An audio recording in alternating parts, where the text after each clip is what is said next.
Napasyal kayo, may kailangan ba kayo? Meron? Itaan kasi namin ang project nyo dito sa Mariposa. Talaga po? Alin yun? Yung pagpapayos at pagpapaganda ng paligid, Ah, ginaya namin. talaga? Epektibon talaga. Hindi lang naging malinis yung paligid, pati yung mga magnanakaw, nahirapan po pumasok.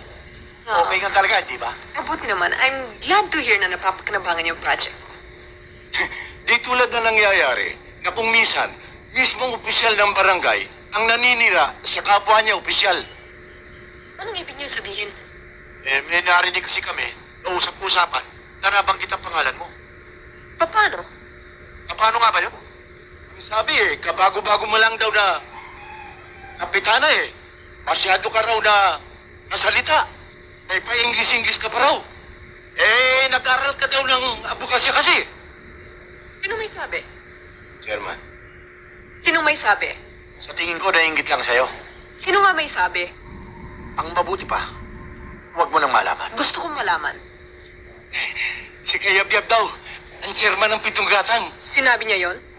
Nakuha pa niya sabihin at pinamamalita na may gusto ka raw sa kanya. Ano? Ang tapang talaga ng apog niya.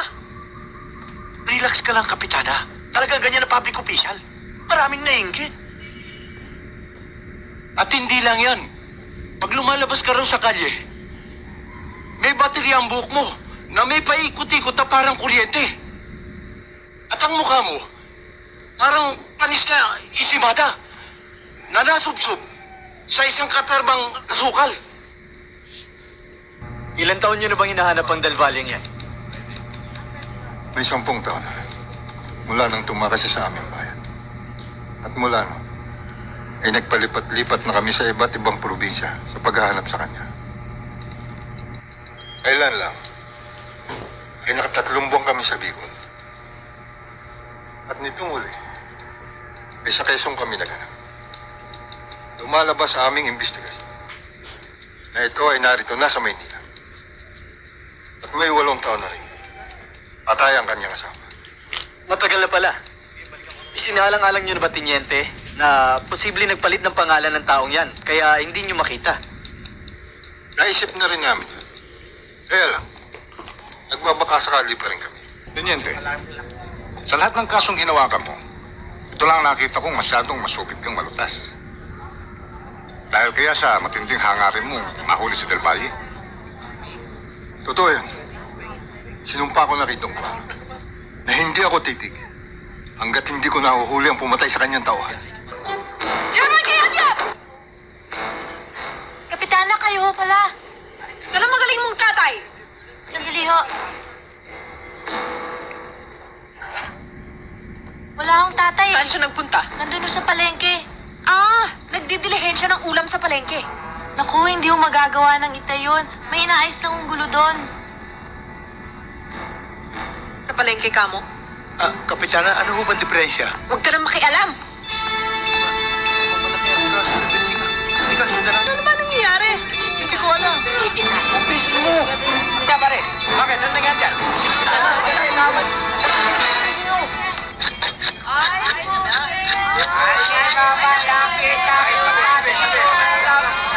O ayan, Chairman, nakita ninyo kulang ng 2 guhit.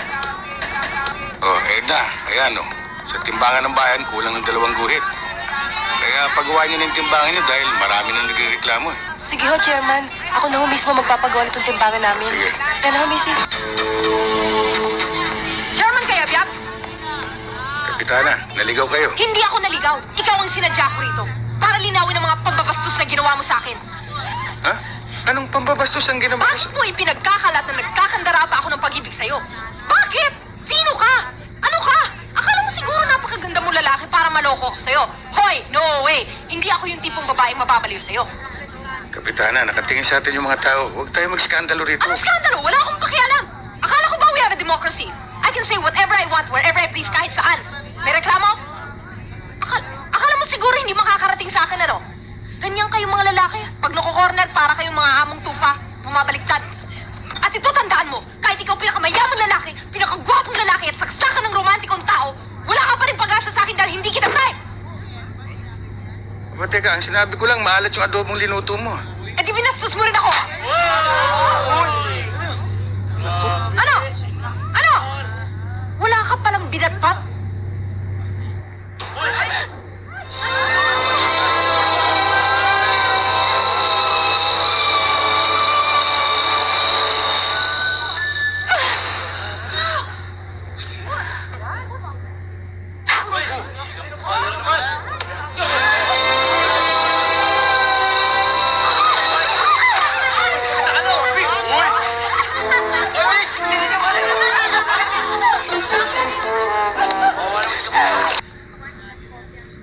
Tanyente, alam naman nating lahat at ng buong bayan eh.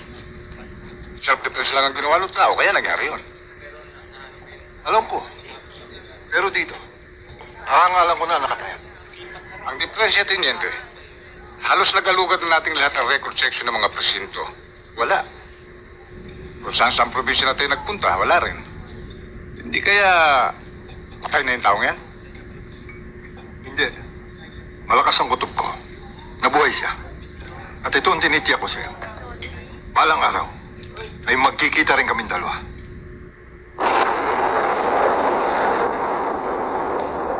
Tanyente, malakas na ulan to ah. Oo nga. Halika na, bago tayo abutan.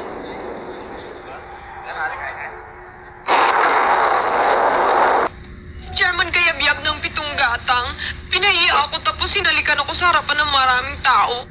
Chairman yan lang! Tatatating ko Ay, yan! madam! Kuya! Hindi naman ganun kagrabe, kuya. O, hindi pala eh! Ano minulukok mo dyan? Man, dapat eh. Man, galing kami sa palengke at may dala kami balita para sa'yo. Good news at bad news. Anong balita? Ano bang gusto niyong unahin ko? Yung good o yung bad? Siyempre, yung good news. Ang good news, sinugot ni Kapitana Lamping si Kayabyab sa palengke at sinampal ni Kapitana si Kayabyab. Good! Eh, yung bad news? Ang bad news, gumanti si Kayabyab. Inalikan sa labi si Kapitana Lamping. Sa harap din ng madaming tao. Totoo yan, Chairman. But, pero may good news na naman. Sinampal uli ni Kapitana si Kayabyab. Bad news uli. Hinatak ni Kayabyab si Kapitana. Hinalikan niya uli? Hindi. Eh, anong bad news doon? Kasi para bang nagustuhan yung unang halik eh. Para bang humihirit pa ng isa pa nga.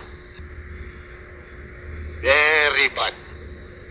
Chairman, lagi yata tayo naiisa ni Kayabyab ah. Bale, hindi pa tayo tapos. Habawi tayo. At ang lahat, magiging good news. Very good. Eh, kasi ginalang ang pagkababae ko. Pagkatapos niya akong pinahiya, tinulak ko, nahulog tuloy ako sa isang banyerang isdang lansa pa naman. Ah, talaga binatod ka dyan? Hindi naman ganun kasakit, kuya. Hindi naman. Natataka ako. Sige! Sige! Magtapag-tapangan ka! Kapag nakapatay ka ng tao, makukulong ka ng habang buhay! Jack, ilang taon ho ba yung habang buhay? Kung ano ang tagal ng buhay mo! Alam mo ba? Alam mo ba? Ano? Kung ano yung pinakakain sa preso? Ano ka ho eh? Kinis ang munggo at saka ulo ng tuyo! Jack, eh di papayat ako. Ikaw naman, halik lamang pala eh. Nakukuha sa panigo yun. Eh, kung tuwing magkikita kami, halikan ako ng halikan. Kami talagang dapat patayin yan. Ha? Tama na! Tama na nga yan! Okay oh! Anong ginagawa niyo dyan? Eh, kailangan namin ng gulok. Bibiyakin namin to eh. O ikaw na magbiyak ng niyog. At pagkatapos, kurin mo! Oo, Jack. Talaga yung kuyo mo? Bobo!